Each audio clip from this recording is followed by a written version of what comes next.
आप सभी को जय मसीह की। आज हम आपके सामने लेकर आए हैं कुछ ऐसी गवाहियां जो यह दिखाती है कि यीशु मसीह आज भी जीवित हैं और काम कर रहे हैं। देखिए कैसे प्रेरित अंकुर नरोला जी के माध्यम से दुष्ट आत्माएं चिल्लाकर बाहर निकली, कैसे लोगों को बीमारियों से छुटकारा मिला और कैसे टूटे हुए जीवन फिर से संवर गए।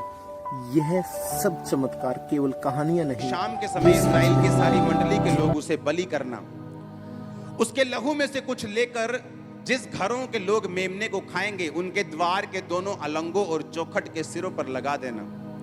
उसके मांस को उसी रात आग में भूनकर अखमीरी रोटी और कड़वे साग पात के साथ खाना। जो लोग जिनको परमेश्वर ने अब छुड़ाना था, परमेश्वर ने कहा मैं तुम्हें छुड़ाने के लिए तैयार हूं। अब तुम एक मेमना लोगे और उस मेमने को तुम 1 वर्ष का मेमना लोगे और उस मेमने को शाम को कुर्बान करोगे और उसे खाओगे। अगर परमेश्वर बहुत सारे चमत्कार राजा फिरौन के ऊपर ना दिखाता, मैं आपको गारंटी देता हूं कि इस रीति और इस रस्म में जो सारे इजरायली शामिल हुए थे उनमें से 50% मिस हो जाते। परमेश्वर ने इतने मिरेकल्स दिखाए कि उनको मालूम था कि अगर परमेश्वर कहता है कि तुम इस बकरे को खाने से आजाद हो जाओगे तो ऐसा होगा। क्यों? क्योंकि हमने ओलों के साथ आग बरसती देखी है। हमने देखा जब अंधेरा हुआ तो हमारी बस्ती में अंधेरा नहीं हुआ, लेकिन पूरे मिस्र में अंधेरा हो गया। जब उसने कहा कि ओले बरसेंगे और तुम्हारे पशु मर जाएंगे, वो सामने वो मोहल्ले के सारे पशु मर गए, लेकिन इस मोहल्ले जहां इजरायली रहते थे एक भी पशु नहीं मरा। उन्होंने अनकाउंटेबल मिरेकल्स को देखा। उन्हें मालूम था कि मूसा सच्चा दास है और यहोवा सच्चा परमेश्वर है और जो ये कहेगा वो होगा। और तब मुझे समझ आया कि क्यों परमेश्वर ने इतने मिरेकल्स दिखाए और बार बार राजा के मन को कठोर किया। क्योंकि परमेश्वर को मालूम था कि अगर मैं एकदम से इनको बोलूंगा कि सारे जने मेमना खाओ, उस रात बहुत से लोग दारू पीने में चले जाएंगे। बहुत से लोग बोले ये क्या बकवास कर रहा है मूसा, ये क्या मेमना शेमना खाने के लिए बोल रहा है, हम नहीं आएंगे। और जो बिलीव करते वो छूट जाते और आधे पीछे रह जाते। उनके मनों को तैयार करने के लिए परमेश्वर ने कितने मिरेकल्स मिस्र में दिखाए। पानी का लहू बनना आसान बात नहीं।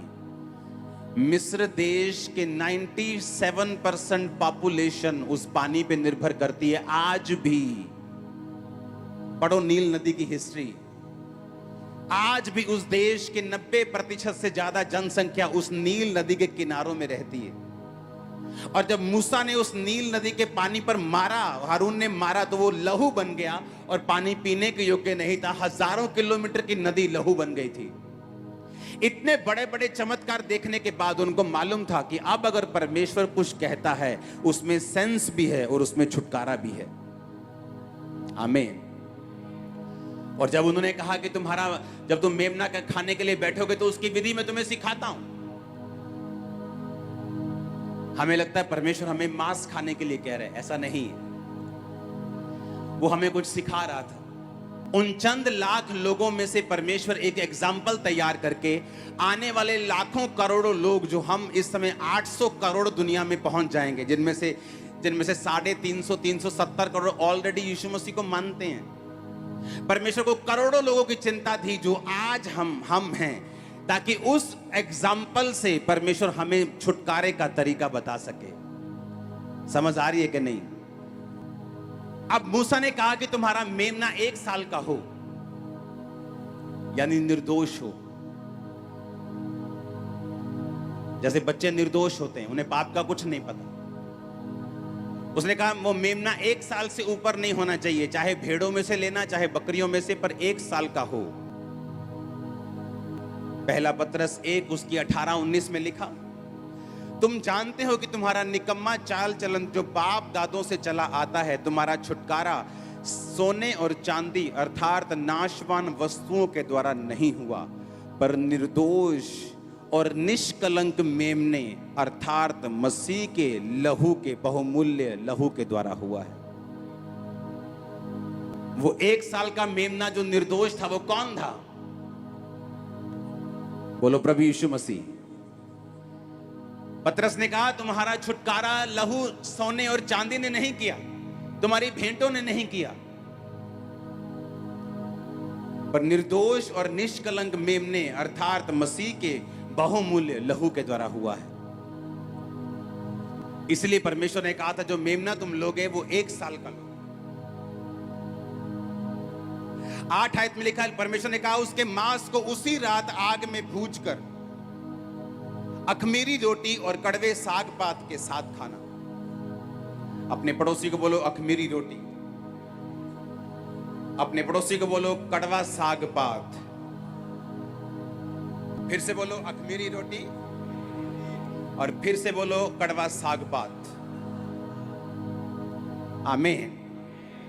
कड़वा साग पात, जो मिस्र में लोग थे, इजरायली लोग थे, वो किसी ने बंद गोभी खाई है? कड़वी वाली अमेरिका में मिलती है या कहीं यहां भी कहीं मिलती, खाई है कि नहीं? वो लेटस होती, थोड़ी कड़वी होती, वो सैलेड कड़वा होता थोड़ा सा। परमेश्वर ने कहा, जब तुम मेमना खाओगे तो कड़वे साग पात के साथ खाना। मेमना खाना मतलब छुटकारा लेना, हाँ या ना? पर मेमना खाने की विधि है, मेमना खाने का तरीका है। उसने कहा, जब तुम यीशु मसीह को ग्रहण करना, मेमना खाने का मतलब क्या है? यीशु मसीह को ग्रहण करना अपने उद्धारकर्ता के रूप में। उसका मतलब ये नहीं आप घर जाके आज बकरा बना लो, आप मीट नहीं खाते, कोई प्रॉब्लम नहीं, ना तो बाइबल खाने के लिए बोलती है ना खाने के लिए बोलती है। आप समझ रहे कि नहीं? मेमना खाने का मतलब क्या है?